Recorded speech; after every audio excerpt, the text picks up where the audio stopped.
The name of this object is planet Beta. The name of this object is planet Gamma.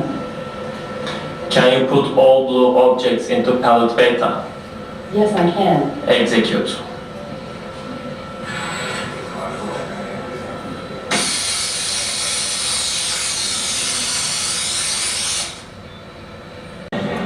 Un pequeño ejemplo de un robot autónomo que se llama Basa. Este bicho que está aquí, ¿me puede bajar un poco el volumen, por favor? Este bicho que vosotros veis ahí, estas son unas pruebas que se están haciendo en el mar Báltico, ¿vale? Este juguetito que está aquí, básicamente lo que pretendía era detectar minas en el Báltico. Después de la Segunda Guerra Mundial, eso estaba infestado de minas. Y al parecer hay un cierto grado, hay ciertos componentes, minerales que hay ahí que son de alto valor económico, entonces hay que extraer esto. Entonces hay compañías detrás de esto que les interesa este proyecto, pues por ejemplo Volvo o SAP Dynamics, que son los que trabajan en este tipo de cosas.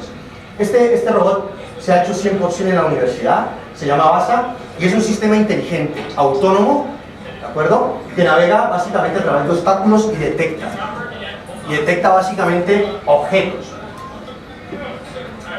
Ahí, por ejemplo, se le están haciendo algunas pruebas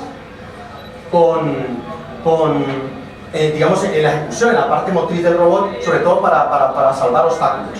Tengo que deciros que este robot fue campeón hace un par de años en el concurso de robótica de San Diego, un concurso bastante importante que se hace a nivel mundial, y fue, digamos, finalista y ganó el concurso. Este es básicamente el siguiente. Este es mi nuevo niño, ¿vale? Es un poco más pequeño, se llama Nayar, ¿vale? Es un poco más aerodinámico, tiene más eficiencia energética.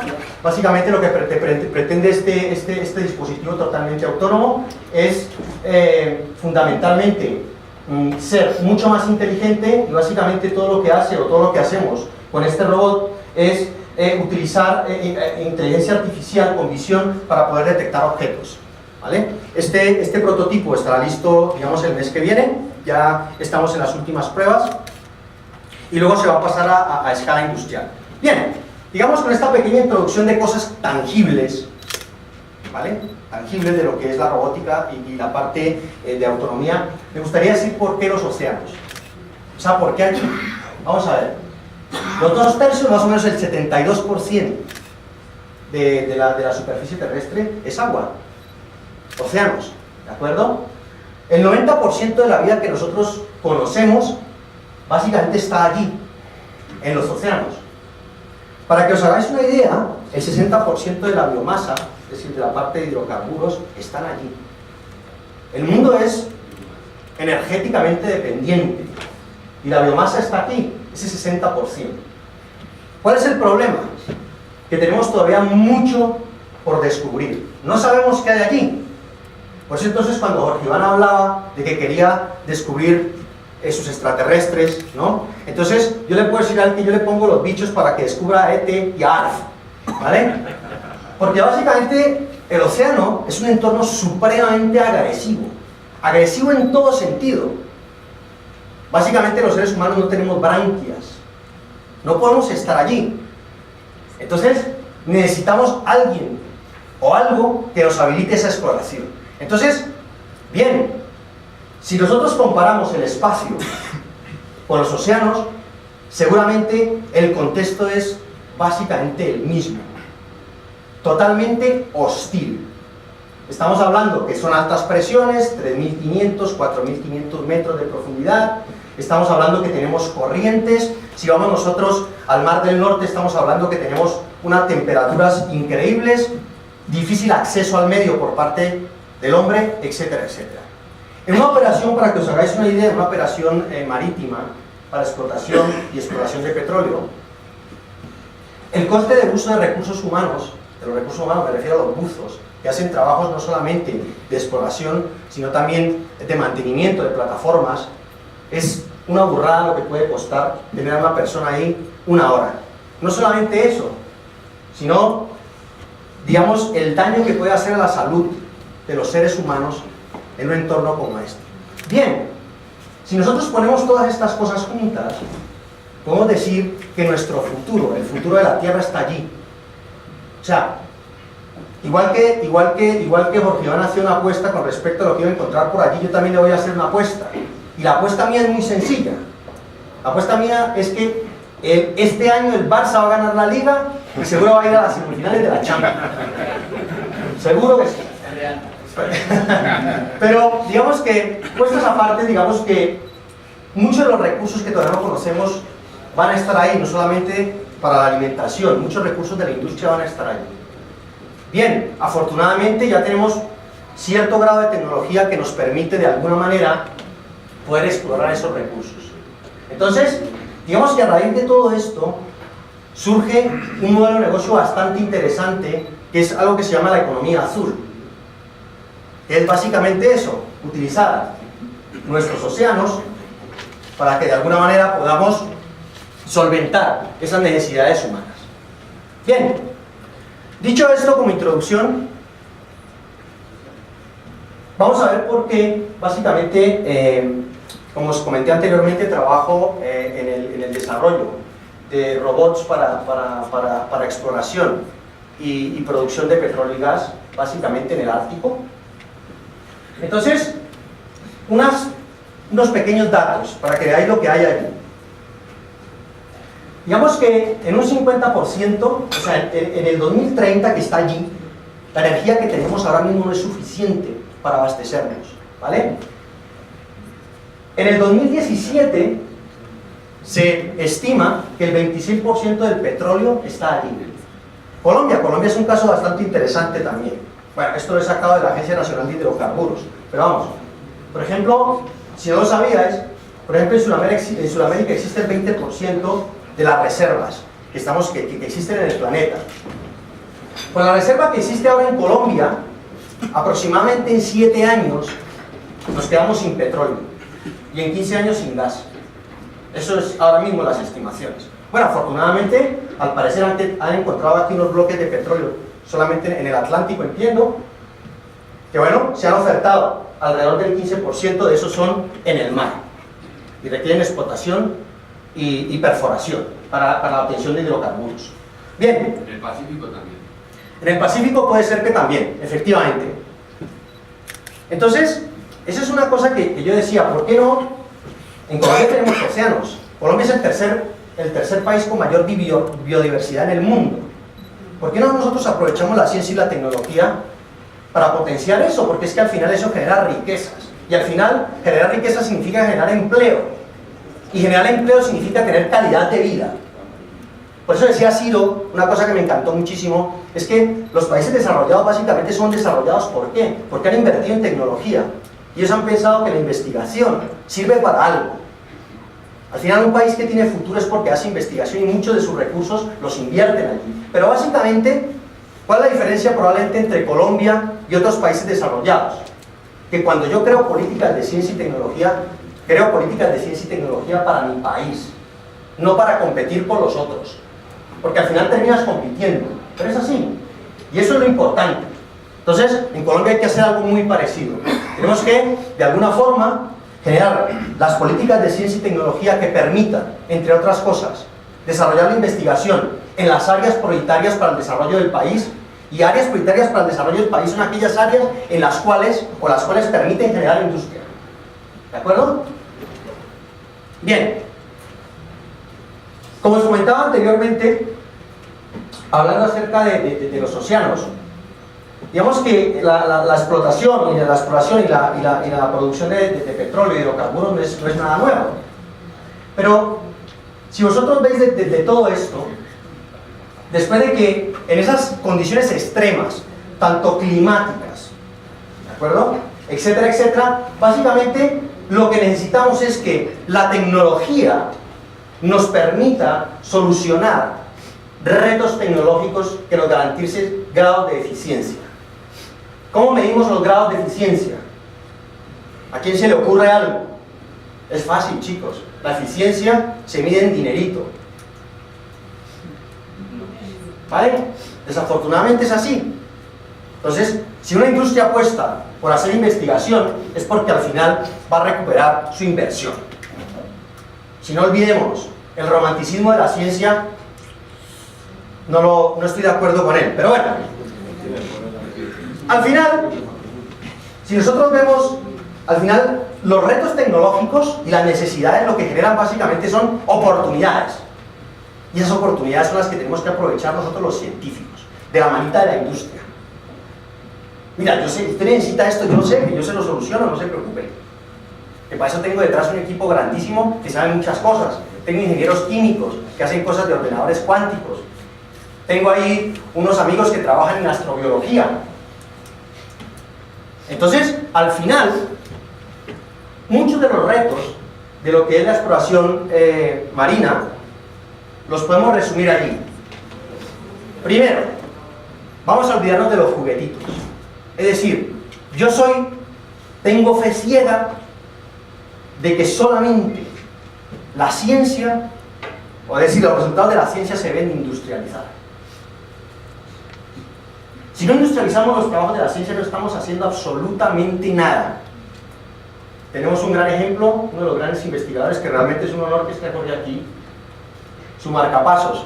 No sé cuántas vidas has podido salvar en el mundo, Jorge. 78 millones. Increíble, increíble, ¿vale? Su producto está industrializado, ¿vale?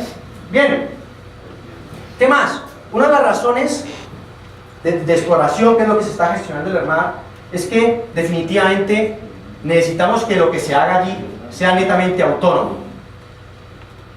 Eso es muy importante, os lo he comentado anteriormente. ¿Por qué? Porque básicamente eso minimiza costes. Si usted le dice a una empresa, mire señor, con mis cacharritos, usted se ahorra un 60% de los costos de la operación, y el de la industria te dice, ¿dónde le firmo?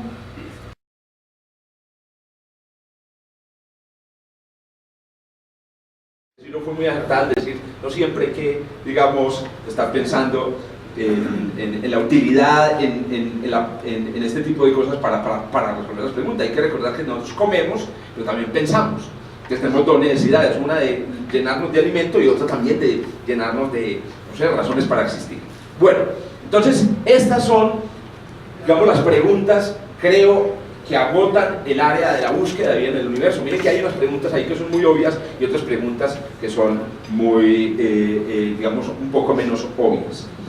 Al estudio en general de la vida en un contexto físico, espacial y temporal, pero mucho más amplio que la Tierra, se lo conoce hoy como astrobiología. Es un nombre o es un término, digamos, reconocido en la comunidad científica y reconocido por las autoridades, digamos, que financian la ciencia a nivel internacional. Existen otros términos para hablar de esta área. Por ejemplo, en los años 60 NASA hablaba de exobiología, la biología fuera de la Tierra. Incluso la Unión Astronómica Internacional hoy reconoce como un término aceptable en la astronomía el término bioastronomía, como la astronomía, la biología, o bueno, la posibilidad de cuál es la relación entre la vida y la astronomía. Por mucho tiempo de la astrobiología se han burlado otros científicos y lo han hecho con esta frase muy famosa de Isaac Asimov, y es que la astrobiología es la única ciencia que carece de sujeto, la única ciencia que carece de objeto de estudio, pero todavía está buscando el objeto de estudio, puesto que si la astrobiología busca la vida fuera de la Tierra, entonces, y no la ha encontrado, pues es una ciencia sin objeto. Por si la química, digamos, todavía no hubiera podido medir a profundidad, por ejemplo, los enlaces químicos, sería una ciencia sin objeto. Pero en realidad la concepción hoy en día es que la vida en la Tierra hace parte del fenómeno de la vida en el universo, y que por lo tanto la búsqueda de vida en el universo, y ahí de pronto empezaría la respuesta a la pregunta de ¿para qué hacer esto? Que algunos, repito, seriamente piensan que esto de pronto no tiene mucho sentido. La vida en la Tierra hace parte de la búsqueda. En realidad, nosotros somos un ejemplo, como les decía hace un momento, de extraterrestres. Somos un ejemplo de cómo en un planeta perdido, una piedra perdida alrededor de una estrella en la galaxia, crece un fenómeno complejo que dicta conferencias sobre las estrellas y sobre los planetas. Es más, se especula que en la Tierra pudo la vida haber surgido varias veces. La pregunta es, si la vida surge y se extingue completamente, eso pasaba por ejemplo al principio de la vida de nuestro planeta, donde había unas colisiones colosales que fundían incluso la corteza, entonces se extinguía completamente la vida. Cuando la vida volvía a surgir, esta es una especulación, al surgir se había borrado toda huella de lo que fue antes, y por lo tanto era una nueva vida. Por esa misma razón, para la vida que volvió a surgir, que pudo haber vuelto a surgir, la vida anterior era extraterrestre. No había diferencia entre que hubiera estado en la misma roca. Podrían existir incluso vestigios de esos organismos que surgieron independientemente por otros caminos, y por lo tanto los extraterrestres podrían estar entre nosotros, ¿cierto? Pero ya no al estilo de hombres de negro, ¿cierto? Sino digamos muy seriamente. Es más, los estamos buscando. Ya hay búsquedas serias para encontrar entre la vida en la Tierra, vida que no tenga absolutamente ninguna semejanza con lo que nosotros conocemos en la Tierra. Al volverse la astrobiología entonces ya un área, entonces, bueno, surge esa pregunta. Entonces, ¿la biología en realidad es la ciencia, o más bien la deberíamos llamar astrobiología en general? La biología sería algo así como la rama de la astrobiología que se ocupa específicamente del fenómeno biológico en la Tierra.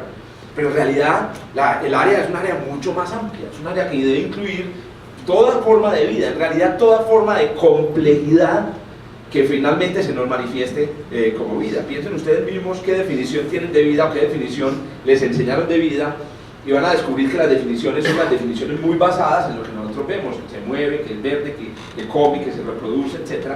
Pero resulta que cuando los biólogos teóricos y los astrobiólogos han empezado a pensar en el problema, podrían darse fenómenos muy complejos que no necesariamente involucren ADN, que no necesariamente involucren el núcleo de una célula, o incluso células que también podríamos, digamos, reconocer como fenómenos importantes.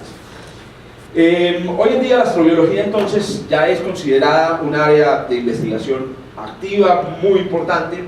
NASA en los años 90 fundó el Instituto de Astrobiología y creó lo que se llama el camino, digamos, el mapa del camino de la astrobiología para NASA. Ustedes saben, pues obviamente es una autoridad internacional, y en ese mapa están estas tres preguntas que son esencialmente lo que nosotros llamamos la búsqueda de vida en el universo.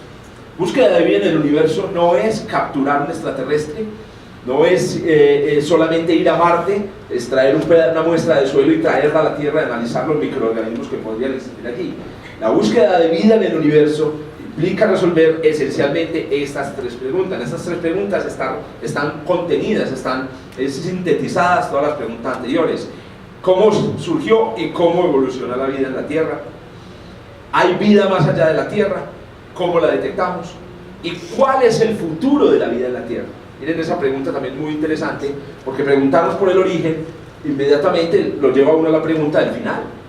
¿Podría la vida en la Tierra desaparecer completamente? Ayer dicté una conferencia en un colegio y una muchacha me observó al final muy preocupada, que supo que yo estaba trabajando en astrobiología, y me preguntó que si los seres humanos los íbamos a extinguir, que si éramos una de esas especies como las que han existido en el pasado, que se extinguieron. La respuesta que parece, digamos, dar varias décadas de reflexión alrededor de los humanos de cara al universo, es que es posible que nunca nos extingamos ya. Somos una especie demasiado especial y es posible que no haya manera de extinguirlo. Bueno, eso no le puede decir a los niños, porque a los niños hay que inculcarles una cultura del cuidado por el planeta, porque nos tenemos que cuidar a nosotros mismos, porque nos podemos acabar. Esto, digamos, es un mensaje, pero hay que tener muy claro que los seres humanos no nos vamos a acabar. Esta es una apuesta que estoy haciendo, la he puesto mi hipoteca y mi beca, ¿cierto? De que no nos vamos a acabar, y la razón es que hemos desarrollado una manera de interactuar con el universo que ya son, digamos, que trascienden a las contingencias de la vida, digamos, de un animal convencional. Los dinosaurios supieron que era un asteroide el día que cayó. Nosotros sabemos de los asteroides, llevamos sabiendo de los asteroides siglos, ¿cierto? Entonces es posible que nuestra especie vaya más allá de eso, pero la vida en la Tierra se va posiblemente, digamos, a convertir en un planeta muy distinto y no habitable en el futuro, y hay que entender qué pasa. Bueno, ¿cuáles son los esfuerzos que estamos realizando para resolver esas preguntas? La astrobiología, y es lo que me atrajo a mí hacia ella, bueno, realmente yo estoy atraído hacia la astrobiología prácticamente desde que era un estudiante en el colegio, pero hoy en día como profesional una de las cosas que más me atraen es que cuando uno trabaja en astrobiología se relaciona con personas de muchísimas disciplinas. Tener yo la posibilidad de interactuar con un biólogo, con un químico computacional, tener la posibilidad de interactuar con un filósofo y hasta con un sacerdote. están incluso empezando a incluir en los debates sobre la vida del universo el tema de la teología. Piensen en lo siguiente: el día de mañana, cuando encontremos vida en otro planeta, ¿en qué van a quedar los dogmas religiosos? ¿Cierto? Es una pregunta abierta, no estoy diciendo que haya la respuesta ni que yo la tenga, pero es una pregunta abierta. Entonces hay un montón de áreas que están convergiendo alrededor de esta pregunta. No solamente es por lo sexy y por lo atractivo, sino por la posibilidad de interactuar. Hay un montón de disciplinas actualmente de la astronomía, en especial en el área de las ciencias planetarias, pero hoy en día cada vez más de otras áreas. Por ejemplo, el estudio de las estrellas. Las estrellas son las que proveen la energía básica para los planetas y la vida, y por lo tanto entonces deben ser conocidas con gran profundidad. Y esas áreas todas están entonces convergiendo alrededor de la astrobiología para tratar de resolver a esa pregunta fundamental. Dentro de digamos, de ese roadmap, de ese mapa de ruta, se han definido estos 7 objetivos básicos de la astrobiología en el presente. Repito, esto es el roadmap de NASA, que no es toda la astrobiología que existe en el mundo, pero que esencialmente pues, es una fuente muy autoritaria, y en realidad pues, cuando uno mira lo que está trabajando todo el mundo, más o menos se resumen estas cosas. Entonces queremos resolver esas 3 preguntas básicas, y para hacerlo necesitamos emprender estos esfuerzos. Primero necesitamos saber cómo se distribuyen los que llamamos ambientes habitables en el universo. ¿Cuáles son las estrellas donde podría haber vida? No que la haya, sino que podría haber vida. Pero también en el sistema solar. Ahora, el sistema solar es un objetivo fundamental, y en realidad, otra vez, si yo fuera a apostar algo, yo apostaría que la primera forma de vida extraterrestre se va a descubrir obviamente en el sistema solar. Eso parece muy obvio, pero es que hoy en día hay unas grandes apuestas alrededor del descubrimiento de vida en otros planetas a través de telescopios superpoderosos, y yo realmente no le tengo mucha fe a este asunto, y de pronto voy a explicarlo en un momento. Se necesita hacer un esfuerzo importante para se necesita hacer un esfuerzo importante para entender el origen de la vida en la Tierra. Necesitamos saber cómo la vida primitiva evolucionó interactuando con el ambiente. Yo no sé si ustedes lo sabían, pero la Tierra, cuando empezó la evolución de la Tierra no era habitable. La Tierra no debió haber sido habitable. El Sol era aproximadamente 30% menos luminoso que lo que es ahora. Y entonces ahora quítenle el 30% de luminosidad al Sol y ustedes van a tener un Sol más o menos con la misma intensidad que el Sol de las 5 de la tarde. Ahora imagínense un Sol de las 5 de la tarde siempre, ¿cierto? ¿Y en qué queda uno? Queda uno en Oslo, ¿cierto? En Oslo siempre. Y así fueron millones de años. Se calcula que la temperatura de la superficie de la Tierra cuando empezó la evolución de nuestro planeta debió haber sido en promedio 30 grados bajo cero. Pero se han descubierto en rocas muy antiguas cristales de circonio que solo pueden existir en agua líquida. Entonces, no es posible que nuestro planeta haya tenido 30 grados bajo cero. Tuvo que haber tenido la temperatura suficiente para que el agua fuera líquida. Y aún así, en realidad el Sol no podía haber aportado esa energía. Entonces, hay un gran misterio sobre qué pasó, por qué la Tierra es habitable desde el principio. Hoy en día, me incluyo como investigador, tenemos una sospecha de que la vida actuó desde el principio como el aire acondicionado del planeta. Es decir, ha mantenido la temperatura regulada para su propio beneficio, y la va a mantener. Es otra cosa interesante. Necesitamos entender los límites de la vida. Se está investigando mucho aquí en Colombia. Hay empresas que están trabajando aquí en Colombia alrededor de los límites de la vida. Cuando hablamos de los límites de la vida, es los organismos que puedan vivir en condiciones extremas, ¿cierto? Muy bajas temperaturas, mucha salinidad, un pH muy alto, o que vivan en presencia de venenos. Estamos tratando de entender los límites de la vida porque el universo es muy, muy agresivo. No sé si ustedes lo saben también, uno va a la Luna, si uno va en un traje espacial a la Luna, de un lado la temperatura son 100 grados y del otro lado son 100 grados bajo cero. Es decir, las condiciones agradables que tenemos en la Tierra en realidad son muy exclusivas de acá. Si vamos a buscar vida en otros mundos, tenemos que encontrar vida berraquita. Bueno, queremos entender el futuro de la vida, y esto es muy importante, entender cómo la vida se manifiesta. Porque si yo les preguntara a ustedes y ustedes se lo preguntaron a cualquiera, ¿cómo cree usted que un astrónomo va a buscar o va a determinar si un planeta tiene vida? Posiblemente, no sé si lo están pensando, posiblemente una primera respuesta sería, no, pues tienen que ir hasta allá, recoger arena y hacer un análisis microbiológico, se lo lleva a un laboratorio de microbiología. Sí, pero si no puedes tocarla, no, entonces le toman una foto al planeta y si el planeta se ve como verde, entonces debe tener selvas.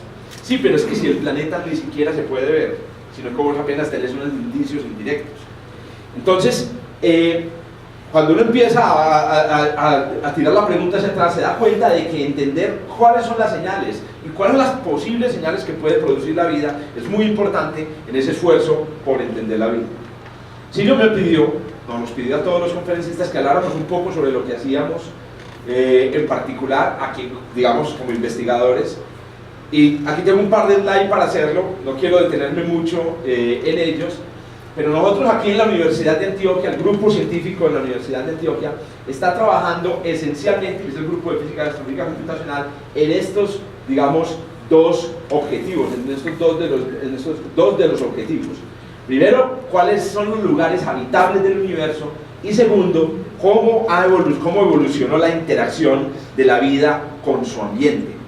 En ese esfuerzo estamos trabajando esencialmente en la línea de planetas extrasolares, estudios teóricos de astrobiología y en la vida en lunas planetarias, que es un área, digamos, que está tomando mucha fuerza. Todo este trabajo realizado en Colombia por investigadores que no nos estamos muriendo de hambre, como dice Silvio. En realidad gozamos de una vida muy buena. Yo creería que la mayoría de los investigadores en Colombia son de los, digamos, profesionales mejor pagados y más contentos con su trabajo, porque es un trabajo como el de los futbolistas. El problema es que la diferencia es, durante lo hablábamos en el foro, la diferencia es que al futbolista se le acaba la posibilidad de jugar fútbol a los 35 años. En cambio, uno apenas comienza a los 35 años como investigador. Entonces, yo realmente me siento muy contento, vivo muy bien y muy contento realizando esta investigación y con ellos los investigadores que me acompañan. No sé si lo sabían, pero Colombia tiene un instituto de astrobiología, el Instituto de Astrobiología de Colombia, que es partner del NASA Astrobiology Institute, que es el instituto de astrobiología más importante del mundo. La actividad del Instituto de Astrobiología hasta ahora en Colombia se ha concentrado alrededor más de la educación, ¿cierto? Pero dentro del instituto pues está una rama de investigación de la cual nuestro grupo ha hecho un gran trabajo.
Muy retador, en el sentido de que tenemos un proyecto adelante, tenemos que mostrar que funciona o no funciona, y es nuestra responsabilidad realmente impulsar esta iniciativa. Y ahí estamos, en esa vaca loca que estamos metidos. Ahora ya somos ya somos alrededor de 20 en total, ya van 2 años del proyecto, somos alrededor de 12 científicos en la NASA. Yo dirijo ya algunos estudiantes también que trabajan bajo mi supervisión, y el grupo de Google también ha crecido. De hecho, es chistoso ver la transición. Cuando organizábamos reuniones eran 20 personas, cuando hacíamos workshops para realmente reunir toda la gente que trabajaba en el campo eran 20, ahorita son reuniones de 200 personas fácilmente. Entonces ya ha crecido mucho el interés, y entonces ahí vamos, ahí va la cosa, y es parte de lo que les quería compartir en el día de hoy.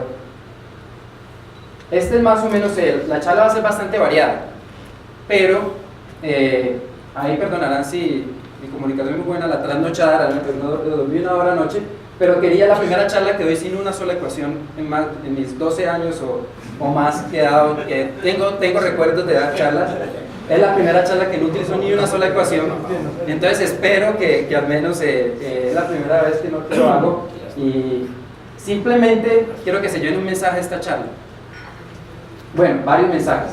Primero, que conozcan de este proyecto, que este proyecto, inclusive para la gente en Estados Unidos, seguro es nuevo, lleva 2 años corriendo. Entonces, tienen la fortuna ustedes de darse cuenta también de qué está pasando afuera y cómo estamos en la actualidad en este tema. Segundo, que aprendan un poquito de esto de la cuántica, ¿no? Que cuando uno lee revistas, hasta de metafísica, o sea, es una cosa que es bastante como que es una palabra sexy, como lo decía Jorge Iván, pero que realmente no es tan complejo ahora, o sea, realmente es algo que inclusive se puede enseñar de pronto en la primaria, en el bachillerato, y poner en contacto de la cuántica con las personas que no necesariamente han tenido estudios de doctorado ni de maestría. Entonces, mi objetivo, o sea, yo enseñé cuántica allá en la Universidad de Harvard, pues era asistente del profesor, y realmente es una cuestión de que ahora se le enseña a los estudiantes de pregrado, antes solo se enseñaba a nivel de doctorado, y es algo que va bajando, ¿no? Entonces ustedes ahora tienen la exposición a la mecánica cuántica, y que salgan de aquí diciendo, ah, mira, bueno, esa cosa está muy rara, pero al menos algo me dijeron, y sé que existe. Entonces, la idea es que entiendan un poco de cómo es diferente la cuántica a la clásica. Eso es como mi objetivo, algo de lo que quería compartir hoy. Y tercero, era que vean un poco las aplicaciones que tenemos en mente en el grupo de investigación, de qué tipo de problemas queremos resolver. En este caso, por ejemplo, nuestro énfasis es en problemas de inteligencia artificial, que me imagino José Fernando va a hablar extensivamente de esta parte. Entonces realmente esto lo voy a limitar a unas cuantas diapositivas, pero es un área extremadamente interesante y que es un área que está muy muy caliente en investigación y en tecnologías. Entonces, echémosle candela entonces con la cuántica. Listo, ya calentamos, ahora está la parte donde yo sé que se van a confundir, pero aguanten lo que más puedan. Resulta que todo el mundo hasta el año 1900 estaba contento con la física. O sea, la física que sabíamos explicaba las máquinas a vapor, explicaba, ya existía la electricidad, el electromagnetismo, ya existía el electromagnetismo de Maxwell, que es uno de los personajes más famosos. Obviamente teníamos la mecánica newtoniana, que explicaba todos los movimientos planetarios, teníamos la mecánica clásica, todo cuadrado, pero había algunos detallitos que parecían muy minúsculos, que a los experimentalistas hacían en su laboratorio y no les cuadraba, y no les cuadraba, y no les cuadraba. Un ejemplo tan sencillo es, como ustedes se acuerdan de esto, bueno, de pronto ahorita con las estufas de gas ya no se nota mucho, pero si no se acuerdan de las boquillas, ¿cierto? ¿Se acuerdan que antes no calentaba? Prendía el switch y se colocaba de color rojo. Algo que no sabían los científicos cómo explicar es este tipo de cosas. No tanto porque se ponía rojo, porque se calentaba. Era explicar exactamente que si yo le pongo más temperatura, si le paso más corriente, por ejemplo, esta cosa puede cambiar un color azul. Y va cambiando la tonalidad de los colores dependiendo de la temperatura. Y resulta que hay un patrón muy, muy típico de esa dependencia de la temperatura con el color. Y eso es algo que nadie sabía cómo explicarlo. Hasta que llegó este señor, que se llama Max Planck.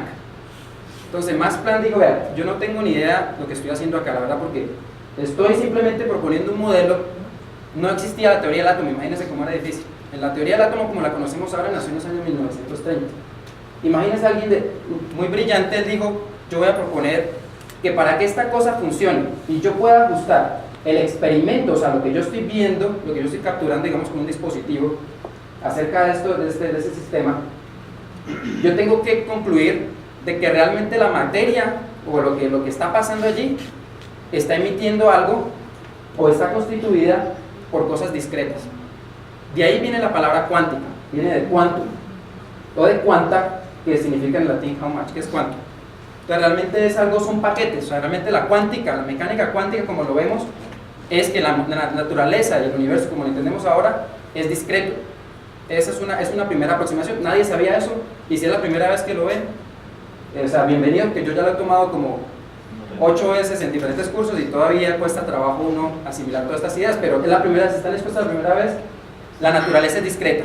¿Qué tan complicado es eso? ¿Por qué es tan difícil entender eso? Les voy a poner un ejemplo. Imagínense que usted tiene una canica y quiere hacerla rodar arriba de una rampa. ¿Qué pasa en la mecánica clásica? La mecánica clásica de Newton, o sea, la que nos enseñaron en el bachillerato, si yo le pego un impulso a esa canica, va a subir, ¿cierto? Y si yo le pego un impulso que es pequeñito, pues sube un poquito. Y ahí queda, ¿cierto? Y eso no tiene nada raro. ¿Qué pasa por qué a la gente le causó tanto conflicto lo de Max Planck? Es algo completamente loco, decía la gente. Porque si usted me dice que esto funciona, implicaría que si yo le pego un empujoncito a esa canica, no va a pasar nada. La canica se va a quedar aquí en abajo, no va a pasar absolutamente nada. La gente decía, eso es imposible, o sea, ¿cómo es que le estoy pegando a la canica y no se mueve? Entonces, la asunción de Planck, miren lo que estoy teniendo acá, es una escalera, es discreto. Realmente lo que decía es Planck, si usted no le da la suficiente energía para que llegue acá, la canica no se mueve. Entonces, ¿qué toca hacer? En mecánica clásica, si usted le da un impulso más grande, idéntico a la energía que tendría que darle para que suba acá, en la cuántica dice, bueno, ahora sí me gusta. Estoy haciendo una transición de un nivel a otro nivel en pasos discretos. Y así me muevo, y así se mueven los electrones en los átomos, por ejemplo. Cuando usted no les pone un láser, prácticamente ellos se excitan discretamente, van de un nivel a otro. No es que se excitan un poquito, no, van de un lado al otro directamente.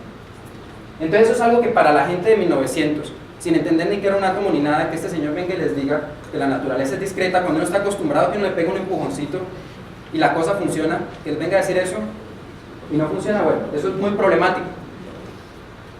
Si todavía no entienden por qué es tan poco intuitivo ese concepto, se lo explicamos con James Rodríguez. Ese mismo concepto, prácticamente, imagínense que James le va a pegar al balón, y ahí va, y le pega golpe suave, sube la bola fácilmente, ¿no? Realmente, o sea, olvídense de las canicas, de la física, ahí está, el futbolista pegándole va para la montaña. ¿Qué pasa en la cuántica? James le pega, en el mundo cuántico, si James estuviera en el mundo cuántico, la bola es como si hubiera descachado. Prácticamente no se mueve de allí. Yo soy una partícula cuántica, la bola dice no me mueve de acá. Es algo muy raro, ¿no? O sea, es bastante contraintuitivo. Ahora, ¿qué pasa si James viene y le da un golpazo duro? Pues obviamente la bola sube, y si da la energía suficiente, llega prácticamente. Si le da la suficiente energía a la partícula cuántica, también en el mundo cuántico también sube.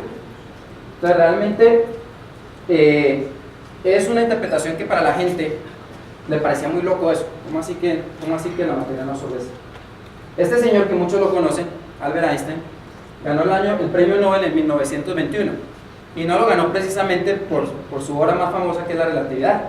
De hecho lo ganó por sus aportes a la mecánica cuántica, y él logró explicar otro de los fenómenos que era prácticamente el rompecabezas, era el rompecocos de la época también, que era explicar qué pasaba cuando a un átomo se le aplicaba un láser, en ese tiempo no existían los láseres.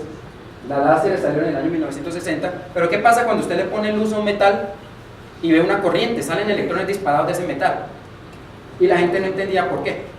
Resulta que este señor introdujo este concepto de fotones, y los fotones prácticamente lo mismo. Lo que hizo él fue cuantizó la luz. La luz la conocemos como onda, ¿no? Pensamos que la radiación que viene del sol son ondas de luz. Resulta que las ondas en la parte cuántica muchas veces se asumen como partículas también, tienen propiedades de partículas, y Einstein demostró eso. Entonces, de nuevo, viene el concepto de discretización, de que hay partículas, de que inclusive la luz, que son ondas, las podemos ver como partículas, de que hay niveles discretos, todo es cuadriculado, todo es cuántico, todo es cuántica. Entonces ya entienden, al menos ya se fueron de aquí con una idea de qué es la palabra cuántica. Y obviamente la mecánica es porque obviamente nos ayuda a describir sistemas, o sea, así como la mecánica clásica nos ayuda a predecir qué pasa cuando vamos en la montaña rusa, entonces aquí también esta dinámica cuántica nos ayuda a predecir qué pasa con las cosas cuando estamos en un régimen donde estamos trabajando con cosas muy pequeñas como átomos, y cuando estamos considerando sistemas muy fríos. Esos son los dos regímenes como que la mecánica cuántica usted la va a ver a flor de piel, en sistemas muy pequeños o muy fríos.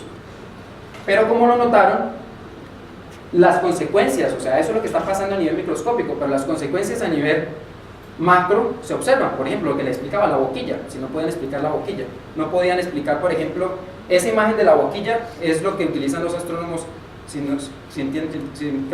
creo que lo leí eso, para determinar la temperatura de las estrellas. Esa distribución de Planck, que él explicó cómo dependía la temperatura con la distribución de la radiación que emiten las estrellas, es así como determina la temperatura de las estrellas.